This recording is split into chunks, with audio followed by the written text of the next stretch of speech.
नमस्कार साथियों, आप सभी का स्वागत है अनुराग सर के साथ साइको एक्सप्रेस में। ठीक है साथियों, आज हम बात करते हैं अगले 10 क्वेश्चनों की जो आपके केवीएस, पीआरटी, टीजीटी, पीजीटी सभी में क्या है, बहुत इंपॉर्टेंट है। ठीक है, तो इस सीरीज को आप लगातार देखते रहिए अगर परीक्षा में आपको सफलता हासिल करनी है। ठीक है, और मैं दावे के साथ कहता हूं कि इस सीरीज से आपको कम से कम 30 क्वेश्चन जरूर मिलेंगे। ठीक है साथियों, तो सीरीज को छोड़िएगा नहीं, लगातार इसको देखिएगा। तो इस सीरीज का पहला क्वेश्चन है आपका, हम बात करते हैं क्या, आरंभ के प्राथमिक वर्षों अर्थात कक्षा 4 तक। किस कक्षा की बात कर रहा है? कक्षा 4 तक गणित के अधिगम हेतु किस प्रकार के प्रयास किए जाने की आवश्यकता है। ठीक है साथियों, गणित के अधिगम हेतु किस प्रकार के प्रयास किए जाने की आवश्यकता है, ये क्वेश्चन आपका केवीएस 2018 में आया है।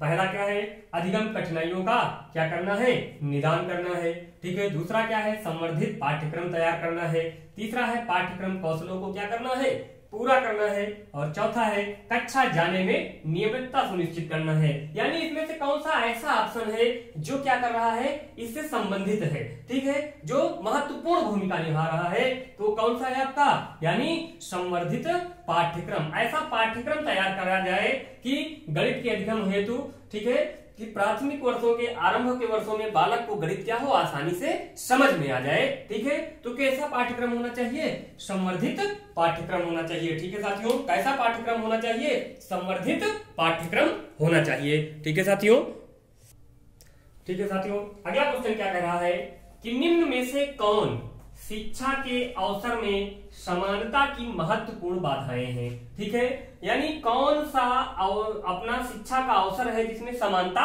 नहीं है, ऐसा कौन सा ऑप्शन है, ये कौन से ऑप्शन में क्या है आपका समानता नहीं है। ठीक है, किसमें, शिक्षा में। तो पहला है शिक्षार्थी की आर्थिक स्थिति में अंतर, दूसरा है आपका जेंडर असमानता, तीसरा है सार्वजनिक विद्यालय प्रणाली, चौथा है शैक्षिक संस्थानों के मानकों में अंतर। ठीक है साथियों, ये भी आपका केवीएस 2018 में आया था क्वेश्चन, केवीएस 2018 में था।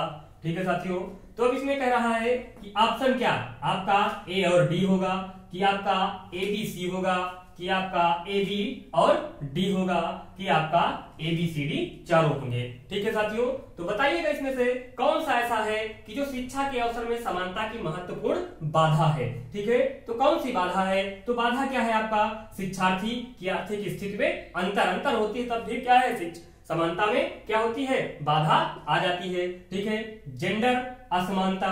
ठीक है, और क्या है, जेंडर की भी हम क्या करते हैं, असमानता करते हैं, समाज में हमारे जेंडर की असमानता है। और उसके बाद क्या है, शैक्षिक संस्थानों के मानकों में अंतर। यानी ये 3 पॉइंट हैं जो क्या कर रहे हैं, हमारे यहाँ शिक्षा के समान अवसर में क्या कर रहे हैं, बाधा उत्पन्न कर रहे हैं। तो कौन सा ऑप्शन आपका सही होगा, ए, बी और डी। ठीक है, तो ए और बी और डी किस में है साथियों, तो सी वाले ऑप्शन में है। तो आपका ऑप्शन कौन सा सही होगा, सी ऑप्शन सही होगा, कि ए, बी और डी। ठीक है साथियों, ठीक है साथियों, अब अगले क्वेश्चन की बात करते हैं कि जब कोई शिक्षिका एक आंखों से कमजोर, किससे कमजोर, आंखों से कमजोर शिक्षार्थी को बाकी शिक्षार्थियों के साथ समूह गतिविधियों में शामिल करती है, तब वह। ठीक है, तो ये भी क्वेश्चन आपका क्या है, केवीएस 2014 में पूछा गया है। आपको जितने भी क्वेश्चन देंगे वो सब किसी न किसी परीक्षा में क्या किए गए हैं और पूछे गए हैं, और ऐसे ही प्रश्नों के आने की क्या है, संभावना बहुत ज्यादा है। ठीक है साथियों, सिलेबस में आपको बहुत ज्यादा चेंजेस नहीं हुआ है, केवल आपकी एनईपी 2020 को जोड़ा गया है, और बुनियादी साक्षरता और संख्या ज्ञान, नेतृत्व और स्कूल प्रबंधन, ये टॉपिक आपके नए हैं। बाकी सब कुछ आपका हूबहू वही है जो पहले आपका केवी में आता था। ठीक है साथियों, तो क्वेश्चन क्या कह रहा है कि जब कोई शिक्षिका एक आंखों से कमजोर शिक्षार्थी को बाकी शिक्षार्थियों के साथ समूह गतिविधियों में शामिल करती है, तब वह क्या कर रही है, सम्मिलित शिक्षण के मनोभाव से काम करती है, ठीक है, पहला ऑप्शन कह रहा है कि सम्मिलित शिक्षण के मनोभाव से काम करती है। दूसरा है आपका क्या, आंखों से कमजोर शिक्षार्थी की ओर सभी शिक्षार्थियों की सहानुभूति जताने में क्या कर रही है, सहायता कर रही है। तीसरा ऑप्शन है कि आंखों से कमजोर शिक्षार्थी पर क्या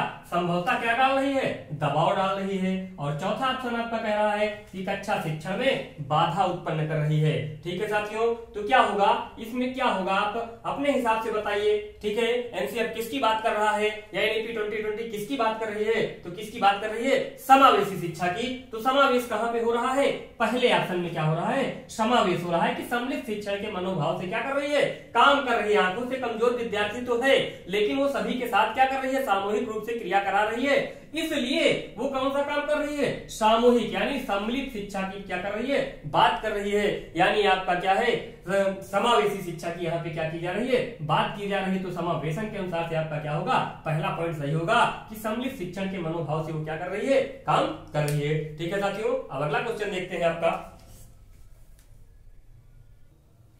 ठीक है साथियों, अगला क्वेश्चन है आपका क्या कि राज बिल्कुल किसी से मिलना नहीं चाहता। कौन, राज बिल्कुल किसी से मिलना नहीं चाहता और अकेले में रहना चाहता है, यह दर्शाता है कि वह। ठीक है, ये भी केवीएस 2014 का प्रश्न है कि एक क्या है, लोकप्रिय लड़का है, ठीक है, अस्वीकृत लड़का है, या एक ईर्ष्यालु लड़का है, या एक खुश लड़का है। ठीक है साथियों, तो इसमें आपका क्या होगा, वो एक क्या है, अस्वीकृत लड़का है। ठीक है, यानी शर्मीला टाइप का क्या है, लड़का है, इसलिए वो समाज में किसी से मिलना नहीं चाहता है। तो उसे आयोग ने क्या अस्वीकृत के रूप में क्या किया है, स्वीकार किया है।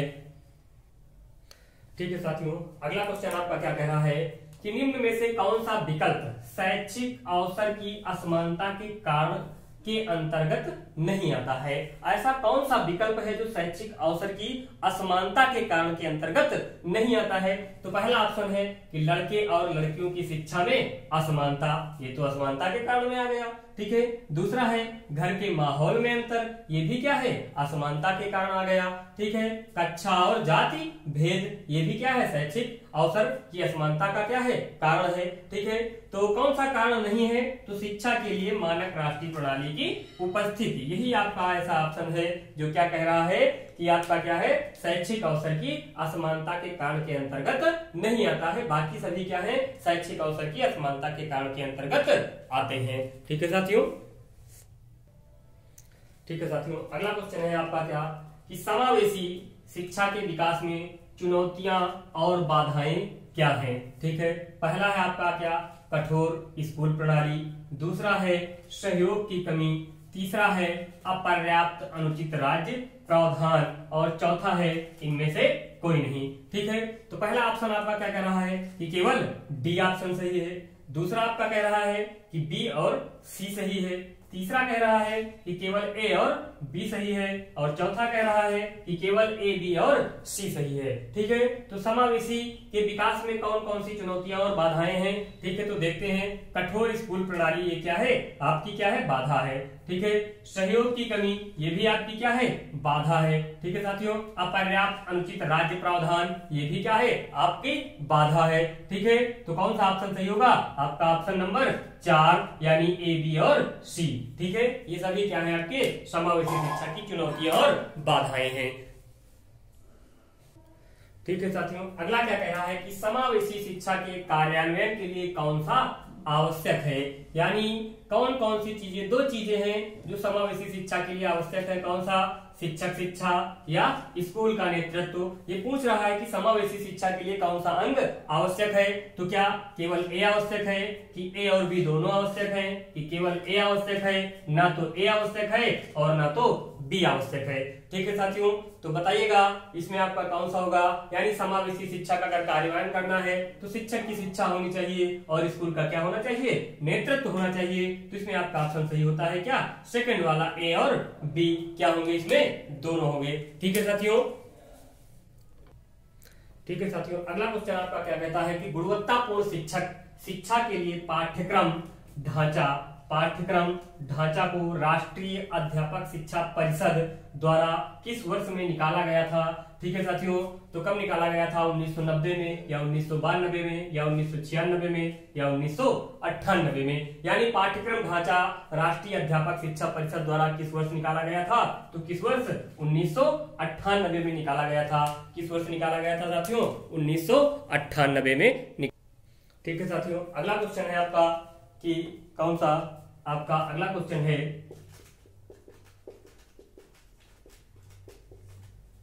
कि 6 से 14 वर्ष के बीच की आयु के बच्चों को एक मौलिक अधिकार के रूप में मुफ्त और अनिवार्य शिक्षा देने के उद्देश्य से क्या किया गया था? सर्व शिक्षा अभियान। किसकी? सर्व शिक्षा अभियान की घोषणा कब की गई थी? यानी सर्व शिक्षा अभियान SSA कब आया था? तो 1996 में आया था, 1998 में, 2001 में या 2003 में? कब आया था साथियों? तो आपका ये आया था 2001 में आया था। सर्व शिक्षा अभियान 2001 में आया था। ठीक है साथियों, तो कब आया था? 2001 में आया था। ठीक है साथियों, और आपका 10वां प्रश्न है आपका क्या? 10 के दम में 10वां प्रश्न है आपका क्या कि NCF 2005 के निर्माण में निम्न में से केंद्रक एजेंसी, किस एजेंसी की बात की जा रही है? केंद्रक एजेंसी कौन सी थी? यानी NCF के निर्माण की केंद्रक एजेंसी कौन सी थी? आपकी UGC थी कि CBSE थी कि SCERT थी कि NCERT थी? बताइएगा साथियों। यानी आपका NCF 2005, ठीक है, राष्ट्रीय पाठ्यचर्या ढांचा, ठीक है, नेशनल कैरिकुलम फ्रेम का निर्माण किसने किया था? किस एजेंसी ने? ठीक है, केंद्रक एजेंसी कौन सी थी आपकी? तो कौन सी थी साथियों? NCERT। NCERT को क्या किया गया है? केंद्रक एजेंसी माना गया है। ठीक है साथियों, तो ये थे आपके आज के 10 क्वेश्चन। अगले 10 क्वेश्चन आपको अगले वीडियो में मिलेंगे। ठीक है साथियों, चैनल को लाइक और सब्सक्राइब करते रहिए और अन्य लोगों के पास भी इसको फॉरवर्ड करते रहिए, जिसके हो सके सभी के पास क्वेश्चन क्या हो, आसानी से पहुंच सकें। ठीक है साथियों, माना कि व्हाइट बोर्ड में पढ़ा रहा हूं, आप लोगों को पढ़ने में थोड़ी सी दिक्कत होती है, लेकिन इन क्वेश्चनों को आप पढ़ेंगे तो इनसे आपको कुछ ना कुछ मदद जरूर मिलेगी आपके केवी के एग्जामों में। ठीक है साथियों, तब तक के लिए जय हिंद, जय भारत।